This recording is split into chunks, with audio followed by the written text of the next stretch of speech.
पिल्लूला स्कूलमधून घेऊन आल्यावरती जेवण वगैरे केलं आणि दुपारी छान झोपले होते. उठल्यावरती हे सगळे भांडे वगैरे पडलेले होते ते सगळे घासून घेतले आणि बेसिनही घासून घेतलं.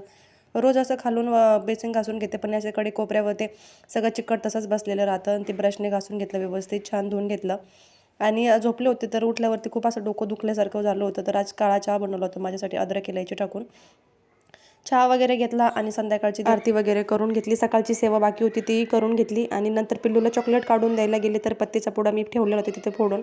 तर सगळी सांडली खाली, पत्ती वगैरे भरून घेतलं सगळं, इथे त्यांचा राडा वगैरे सगळं आवरून घेतलं आणि संध्याकाळच्या स्वयंपाकामध्ये आज बेसन पिठाचे चिले बनवणार होते. सकाळचं पीठ होतं एक्स्ट्राचं, ते पोळ्या बनवून घ्यायच्या होत्या आणि हे सगळं भिजू वगैरे घातलं. आज रवा थोडासा जाडसर होता म्हणून एक्स्ट्राचा वेळ लागेल त्याला भिजायला. तर ते सगळं व्यवस्थित भिजू वगैरे घातलं आणि रवा भिजतोय तोपर्यंत इकडे पोळ्याही बनवून घेतल्या होत्या मी आणि नंतर तो लगेच हेही बनवून घेतले होते चिले पण.